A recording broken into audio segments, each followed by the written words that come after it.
Tara guys, try natin yung fuel consumption ng motor natin. Maglo-long ride tayo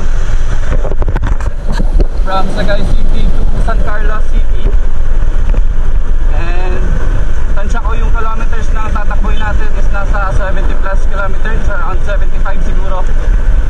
So mahaba-haba din yan guys, dire-diretso yung biyahe natin. So check natin kung ilang makukonsume nya. Yung gagawin natin is hindi natin papatayin yung GoPro para tuloy-tuloy yung kuha natin and yung ma-monitor natin yung konsumo.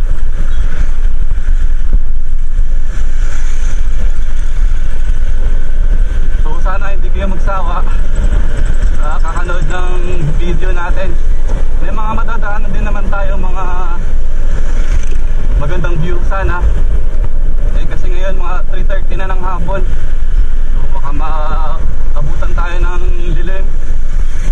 So try natin na hindi tayo maabutan ng dilim sa daan.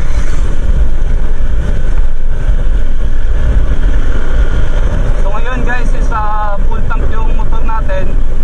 And kanina nakita nyo naman sa odometer natin, galing tayo sa bahay. Simula dun sa bahay hanggang makauwi tayo sa San Carlos City, and check natin kung ilang kilometers yung nadagdag sa odometer natin, and i-compute natin kung ilan nga ba yung fuel consumption nya per liter sa ganung kilometer na tinakbo. Bali pagdating natin doon, titigil pala tayo sa gasoline station and ipupultang natin ulit.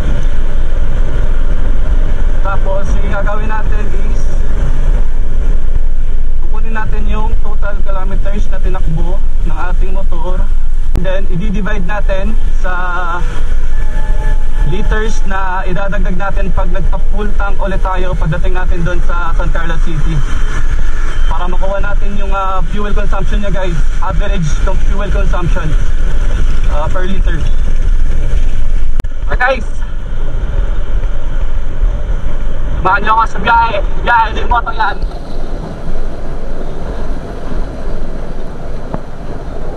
And tatry pala natin guys yung average na speed. Ito consider din natin yun, kasi meron din namang para ma-monitor natin yung fuel consumption based din sa ating papatakbo na ating motor, kung paano tayo magagamit ng gasolinador, yung throttle natin, kung was-was pa tayo gumamit ng motor. And may factor din kasi yun guys sa ating konsumo ng ating gasolina. So try natin, mag-average tayo ng 60 to 70 kilometers at maganda yung daan. Siyempre, divide na tayo. So yung gaya natin guys, pumunta sa San Carlos City from Sagay City, San Carlos Negros Occidental. So shoutout sa mga subscriber tayo dyan, mga taga-Visayas, Negros, Mindanao, ayaw hapon sa inyo.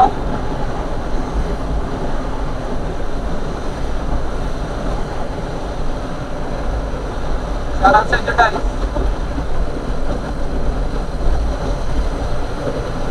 So sana maganda rin yung buwan ng GoPro natin. Nakamount siya rin sa helmet natin guys. So sana maganda yung record niya.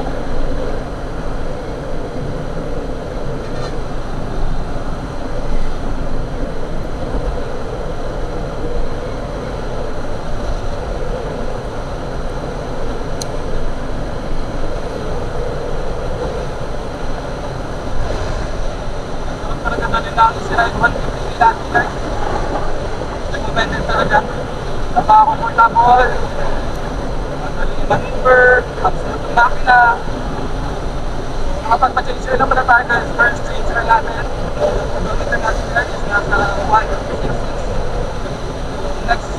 natin is 1.5. Gamit natin yung Honda NW30 guys. Ito yung recommended na on natin. NW30 naman. Ito lang ang solution natin gamit yung Honda.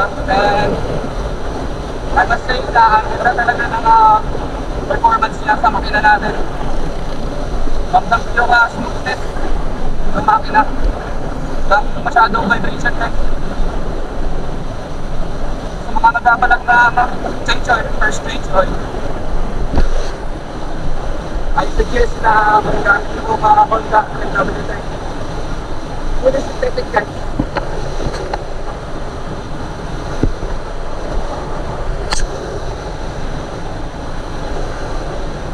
Mas maganda kasi yung fully synthetic lalo na pag nag-local kayo. Kahit sa driving pwede po naman. So, approaching tayo sa Island City guys. Sunod na naman kasi Boston. Then sa Traba. Next is sa Traba City na. Dahil may dalawang syudad pa tayo dadaanan.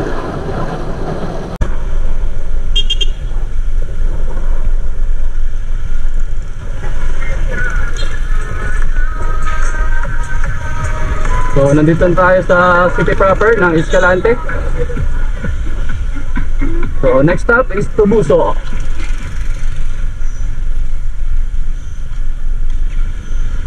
Grabe guys, ang mahal na ng gasolina. Aabot na naman ng 80. Kita nyo guys. Grabe. Wala na talaga. GG na. Tataas na naman yung mga bilihin. So sana mababa lang yung fuel consumption ng Easy Ride 150 natin guys. Malalaman natin dito mamaya.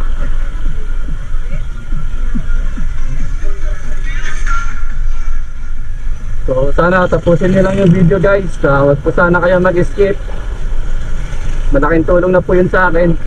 Super thank you po talaga sa mga hindi mag-skip sa ating video.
tayo guys sa Traba Municipality. Puntasyon ng Calatrava. Yan guys. So next stop natin is yung San Carlos City. So malapit na lang yan guys. konting tiis na lang. Sana natin tayo abutan ng ulan. Malakas na ulan kasi yung ulan na ngayon. So nandito tayo ngayon sa proper ng Calatrava, probinsya ng Calatrava.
Yung motor,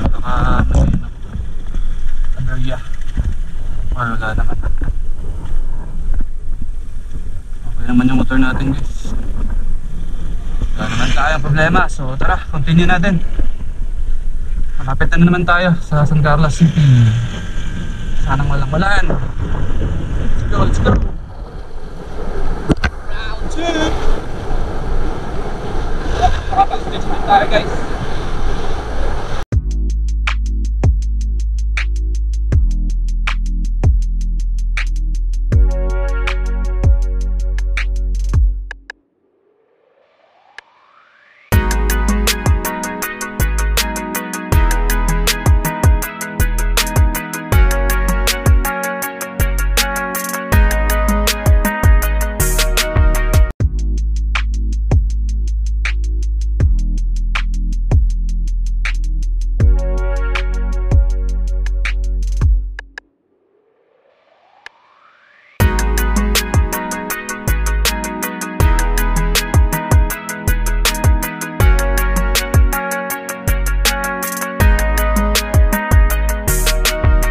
Sini tayo, guys.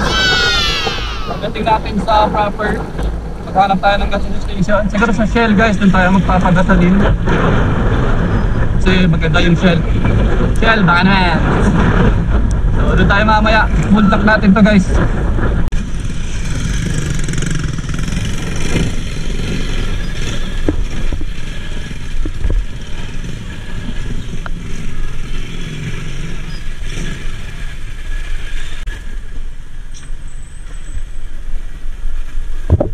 Pan lang, hindi lang may full tank. Lidded? Oo, lidded. Dala ka. Wapo kayo ba eh?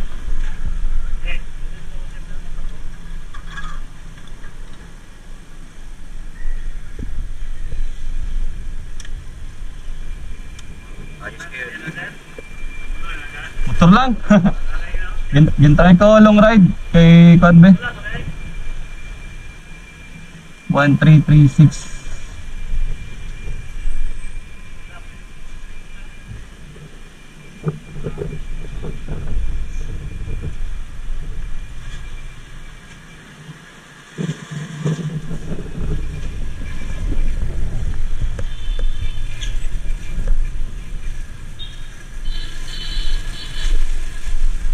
Ayan, ako na ako.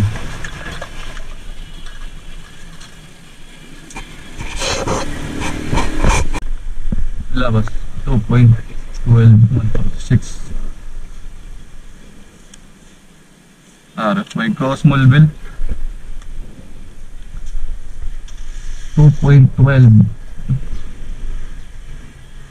68.90 sa 1336. Full tank 2.12 yung nabawas, guys.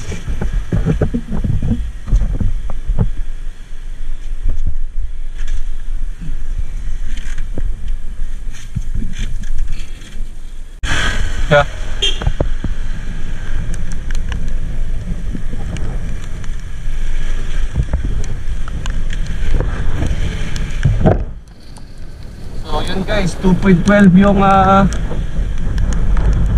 nadagdag natin para mag full tank siya. 1336. So check natin mamaya guys. Medyo maulan kasi.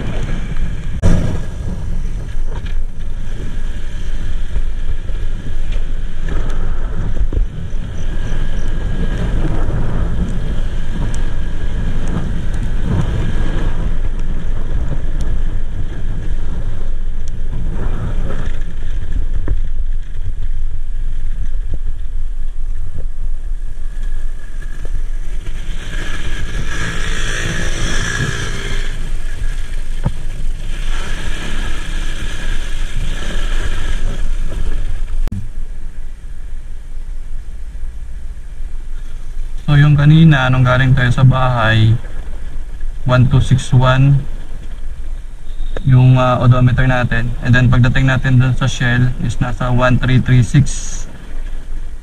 So 1336 minus 1261, 75 kilometers. So 75 kilometers, tapos yung nadagdag kanina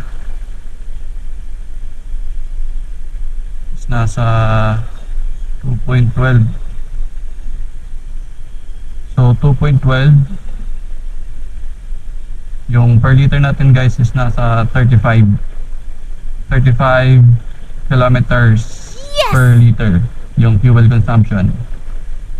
Yun yung total guys. Yan, so sana nakatulong guys. So yun, thanks.